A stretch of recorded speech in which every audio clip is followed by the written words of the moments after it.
الشيطان الرجيم بسم الله الرحمن الرحيم يا أيها الذين آمنوا إذا نكحتم المؤمنات ثم طلقتموهن من قبل أن تمسوهن فما لكم عليهن من عدة تعتدونها فمتعوهن وسرحوهن سراحا جميلا صدق اللہ العظیم۔ گزشتہ سبق میں آپ حضرات کی خدمت میں قرآن پاک کی جن آیتوں کا خلاصہ عرض کیا گیا تھا، ان آیتوں میں اللہ رب العزت نے حضور اکرم صلی اللہ علیہ وسلم کی بعض اہم صفات کا ذکر فرمایا تھا۔ اس سے پہلے قرآن پاک کی جن آیتوں کا خلاصہ آپ حضرات کی خدمت میں آیا تھا، تو اس خلاصے میں ایک بات حضرت زید اور حضرت زینب رضی اللہ تعالی عنہما کے نکاح کی تھی۔ ان حضرات کے نکاح کے بعد نبھ نہیں سکی، نتیجہ طلاق تک پہنچا۔ جہاں طلاق کی بات آتی ہے پھر وہاں عدت کی بات بھی آتی ہے۔ حضرت زینب رضی اللہ تعالی عنہا نے طلاق کے بعد اپنی عدت پوری کی، اور پھر اللہ نے حضور کریم صلی اللہ علیہ وسلم کو حضرت زینب سے نکاح کا حکم دیا۔ یہ واقعہ، یہ تفصیل آپ کے سامنے آ چکی ہے۔ یہاں پر مجھے ایک اہم بات بتانی ہے، وہ یہ ہے کہ جہاں جہاں طلاق کا ذکر آتا ہے وہاں وہاں عدت کا بھی ذکر آتا ہے۔ چنانچہ دین اسلام نے طلاق کے بعد کی جو عدت ہوتی ہے اس کی مختلف صورتیں ہوتی ہیں، ان تمام صورتوں کو بڑی تفصیل سے بیان فرمایا ہے۔ مثلا اگر کوئی مرد ایسی عورت کو طلاق دیتا ہے جس کو حیض آتا ہے، اس کی جو عدت شریعت نے متعین فرمائی ہے وہ 3 حیض ہے۔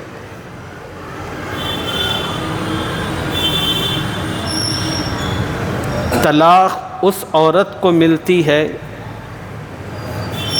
جو چھوٹی ہے یا بہت بڑی عمر کی ہے۔ بڑی عمر ہونے کی وجہ سے یا چھوٹی ہونے کی وجہ سے اس کو حیض نہیں آتا، تو پھر اس کی جو عدت ہے دین اسلام نے متعین کی ہے 3 مہینے۔ اگر کسی مرد نے ایسی عورت کو طلاق دیا جو حمل سے تھی، دین اسلام نے اس کی عدت بھی متعین کر دی۔ فرمایا کہ اس عورت کی عدت حمل وضع ہونے تک ہے، حمل کے دنیا میں آنے تک۔ اب حمل کے دنیا میں آنے میں 2 گھنٹے لگے یا 8 مہینے لگے یا 6 مہینے لگے، وہ پوری اس کی عدت ہے۔ مثلا کسی مرد نے اپنی بیوی کو ایسے وقت میں طلاق دی کہ وہ حاملہ بن کر 1 ہی مہینہ ہوا تھا، شوہر کو پتہ تھا، تو اب شوہر اس عورت کے لیے جو عدت ہوگی وہ حمل کے وضع ہونے تک، یعنی پورے 9 مہینے۔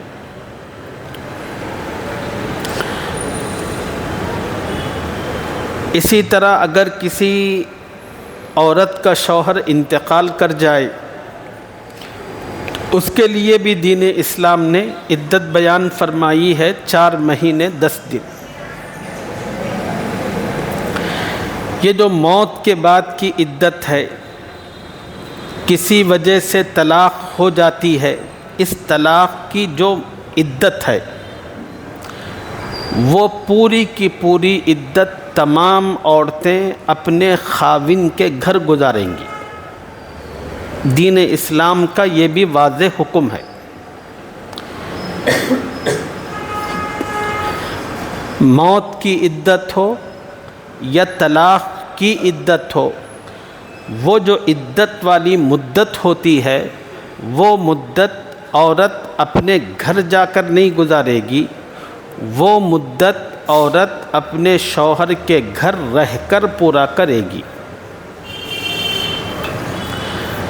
اللہ کا حکم شوہر کے لیے اور اس کے جو رشتہ دار ہیں، بھائی وغیرہ، اس کی شوہر کے ماں باپ، بہنیں، جو کچھ بھی ہیں اس کے ریلیشن میں، ان تمام لوگوں کے لیے شریعت کا حکم یہ ہے کہ یہ عورت جو عدت کے درمیان تمہارے پاس موجود ہے، یہ تمہاری مہمان ہے اللہ کی طرف سے۔ تم لوگوں پر لازم ہے کہ اس کا بھرپور خیال رکھو، اس کو کسی قسم کی تکلیف ہونے مت دو۔ وہ اطمینان کے ساتھ اور پوری آسائش کے ساتھ خدا کے حکم پر اپنی عدت پوری کر رہی ہے۔ اس کو زبردستی کر کے، مرد یہ کہہ کر کہ بھائی اب جو ہے طلاق ہو گئی تو اب اس کو میں اپنے پاس رکھتا ہی نہیں، طلاق ہو گئی بے شک، نکاح کا تم دونوں کے درمیان جو رشتہ تھا وہ رشتہ ختم ہو چکا ہے، لیکن وہ رشتہ مکمل طور پر ختم ہونے کے لیے آبزرویشن کا کچھ پیریڈ دین نے رکھا ہے اور ہر ایک کے لیے الگ الگ ہے۔ میں نے بتایا کہ اگر کسی عورت کو حیض آتا ہو تو 3 حیض اس کا زمانہ ہے، 3 حیض کی آنے کے بعد، ختم ہونے کے بعد پھر وہ عورت اس کی اپنی عدت مکمل کرتی ہے، اور عدت مکمل ہونے کے بعد وہ باضابطہ اس کے ماں باپ اس کے لیے دوسرے رشتے کا انتظام بھی کر سکتے ہیں، اور اگر انتظام ہو جائے تو وہ نکاح بھی کر سکتی ہے۔ اور اگر کوئی ایسی عورت سے نکاح ہوا تھا جس کو حیض نہیں آتا، جیسے چھوٹی بچی ہے بلوغت سے پہلے، یا بڑی عمر کی عورت ہے عمر کی زیادتی کی وجہ سے جن کو حیض نہیں آتا، ایسی عورتوں کو طلاق ہو جائے تو ان کی عدت بھی شریعت نے 3 مہینے متعین طور پر بیان کی ہے۔ 3 مہینے ختم ہونے کے بعد اگر وہ اپنا نکاح کسی اور سے کرنا چاہیں تو کر سکتے ہیں، اس سے پہلے ہرگز نہیں کر سکتے۔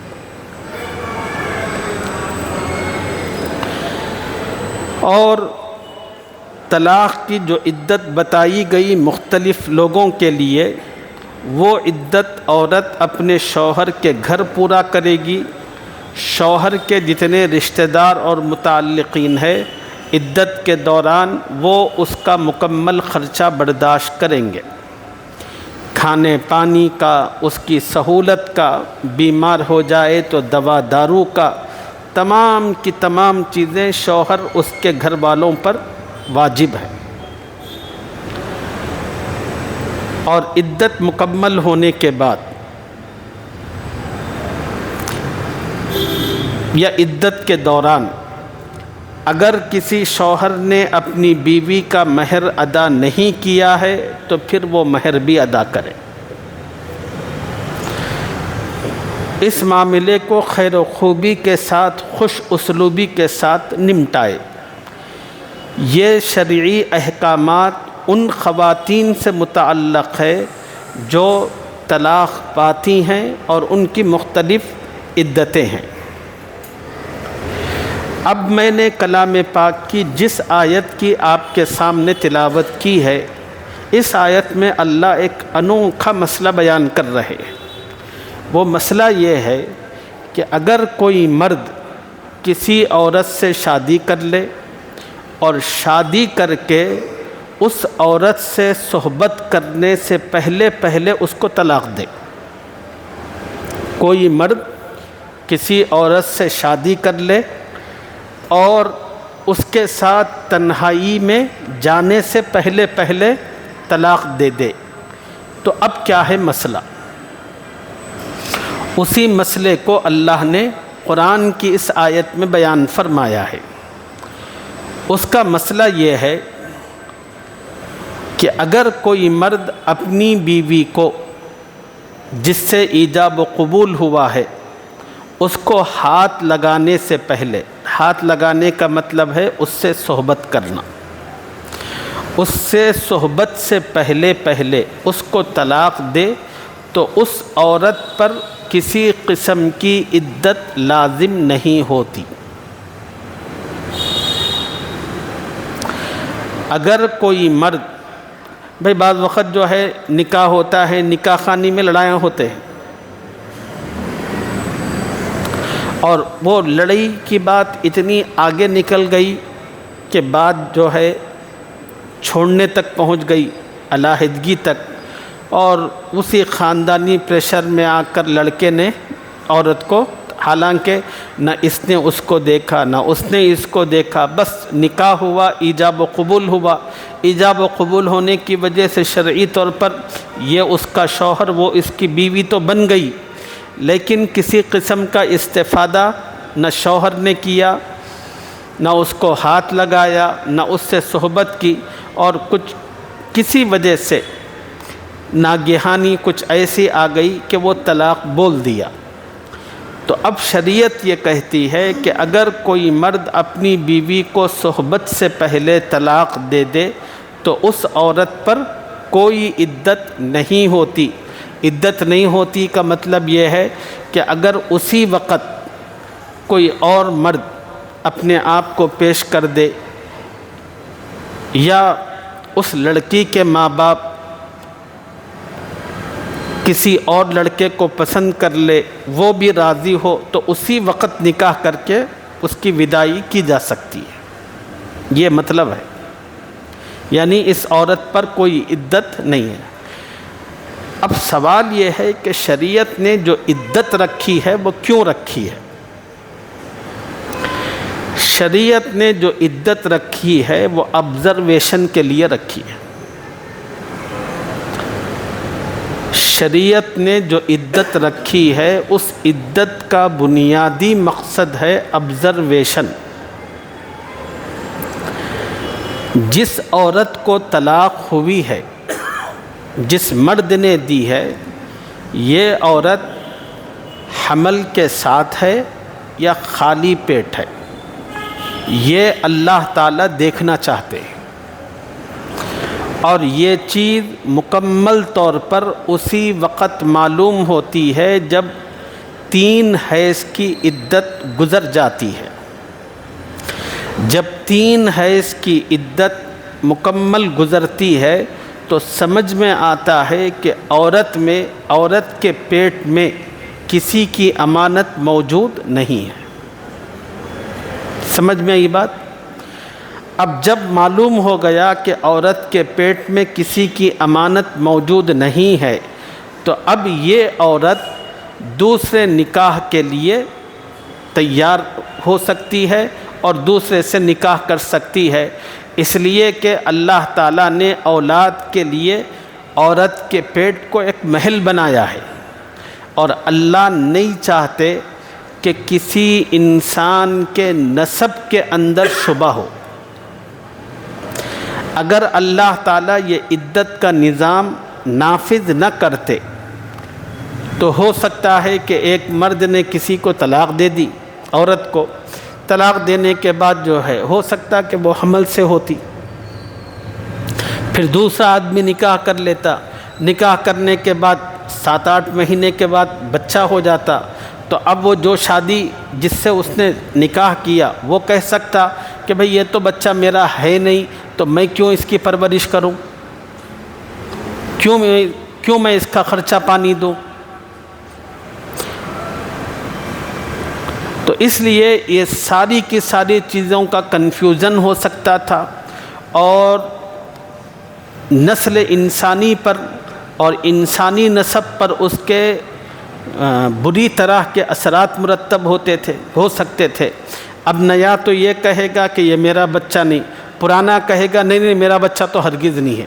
اب اس کی نگرانی کون کرے گا؟ اس کے اخراجات کون پورا کرے گا؟ کس کی کسٹڈی میں وہ آئے گا؟ اس لیے ان تمام خرافات سے، ان فتنوں سے بچانے کے لیے اللہ رب العزت نے طلاق کے بعد عدت کے مسائل رکھے، اس کا حکم دیا، اور ہر ایک کے لیے علیحدہ علیحدہ حکم بیان فرمایا۔ میں نے آپ کو بتایا کہ جو عورت حمل کے ساتھ ہوگی، اگر اس کے شوہر نے اس کو طلاق دیا تو مدت جو ہے وہ حمل کے وضع ہونے تک ہے۔ اب اگر کسی نے پہلے مہینے میں طلاق دی تو اس کی جو مدت ہوگی 8 مہینے تک ہوگی، یعنی جب تک 9 مہینے پورے ہو کر بچہ دنیا میں آ نہیں جاتا۔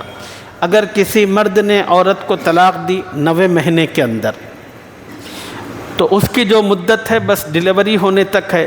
اب ڈیلیوری اتفاق سے اگر کسی نے آج طلاق دی، کل ڈیلیوری ہو گئی، ختم مدت۔ کیوں؟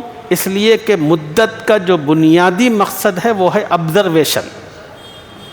جب ڈیلیوری ہو گئی تو دنیا کو اور سب کو معلوم ہو گیا کہ اب اس عورت کا پیٹ خالی ہے، اس عورت کے پیٹ میں جو کچھ تھا وہ باہر آ چکا اور اس کا تعلق پہلے سے۔ یہ ہے تو دین اسلام نے عدت وغیرہ کے جو مسائل رکھے ہیں وہ آبزرویشن کے لیے ہے۔ اب جو آیت میں نے پڑھی ہے یہاں پر آبزرویشن کی کوئی بات ہی نہیں ہے، اس لیے کہ شوہر کے ساتھ ملاقات ہو، زندگی گزارے تو آبزرویشن ہے۔ یا شوہر نہ اس کے پاس گیا، نہ اس کو دیکھا، نہ اس سے صحبت کی، نہ تنہائی اختیار کی، بس ہنگامی بنیادوں پر طلاق ہو گئی، تو اب دین اسلام یہ کہتا ہے کہ بھئی یہاں پر عدت کی کوئی ضرورت نہیں، اس لیے کہ عدت کا جو بنیادی مقصد ہے وہ ہے آبزرویشن، اور یہاں آبزرویشن کی کوئی ضرورت نہیں ہے۔ دیکھیے، یا ایھا الذین آمنوا اذا نکحتم المؤمنات، اے ایمان والو جب تم ایمان والی عورتوں سے نکاح کر کے ثم طلقتموہن من قبل ان تمسوہن، پھر ان کو ہاتھ لگانے سے پہلے طلاق دے دو، فما لکم علیہن من عدۃ تعتدونہا، تو تمہارے لیے ان پر، ان خواتین پر کچھ عدت واجب نہیں ہے کہ اس کا شمار کرو، یعنی ان پر کسی طرح کی کوئی عدت نہیں ہے۔ اب طلاق دے دی تو اب سوال یہ ہے کہ طلاق کے بعد مہر کا بھی ذکر آتا ہے۔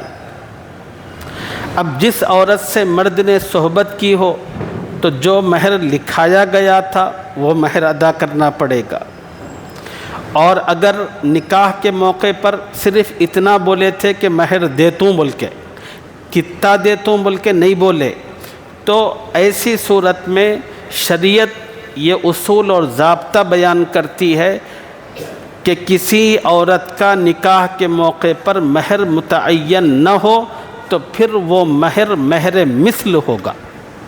وہ مہر کیا ہوگا؟ مہر مثل ہوگا۔ مہر مثل کس مہر کو کہتے ہیں؟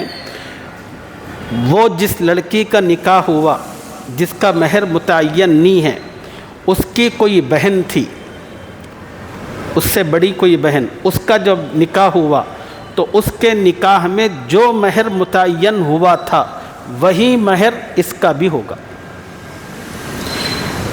یا فرض کرو جس کا نکاح ہوا بغیر مہر کے، اس کی کوئی بڑی بہن نہیں ہے، بہنا ہے مگر چھوٹے ہے، پھر کیسا؟ شریعت کہتی ہے کہ بھئی خالہ کی بیٹی ہے، ماموں کی بیٹی ہے، چچا کی بیٹی ہے، ذرا ان کو دیکھو، ان لڑکیوں کا جو مہر متعین ہوا ہوگا وہی مہر اس کا بھی ہوگا۔ اب مرد جو لوگ ہوں گے وہ انکار نہیں کر سکتے یہ کہہ کر کہ بھئی ہم تو متعین نہیں کریں نا، متعین نہیں کرے تو یہ متعین ہے، یا تو متعین کرو، اگر متعین نہیں کرو گے تو پھر یہ متعین ہے شریعت کی طرف سے۔ تو اگر تم نے طلاق دی ایسی عورت کو جس سے نکاح ہوا، صحبت نہیں کی، اس کو طلاق دی، تو اب دیکھیں گے کہ اس کا مہر متعین تھا یا نہیں تھا۔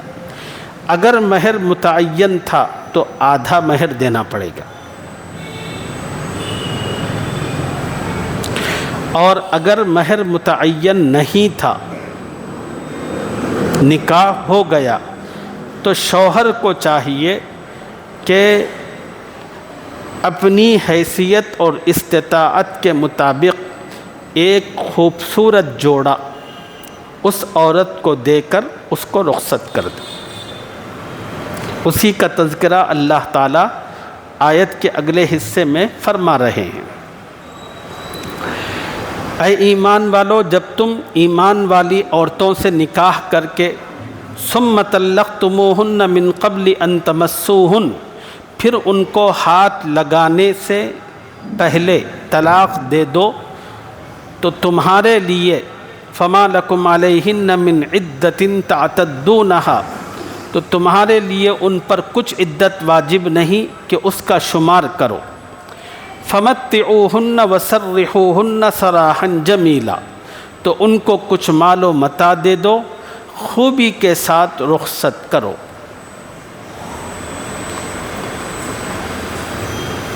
اس آیت سے متعلق جو مسائل تھے ان کو بڑی تفصیل اور وضاحت کے ساتھ آپ حضرات کی خدمت میں عرض کیا گیا۔ ان مسائل کو یاد رکھیے، اور اللہ تعالیٰ اپنے کرم سے مجھے بھی آپ کو بھی دینی معاملات جاننے، سمجھنے اور اس کے مطابق اپنی زندگی میں عمل کرنے کی توفیق عطا فرمائے۔ آمین یا رب العالمین۔ وآخر دعوانا ان الحمد للہ رب العالمین۔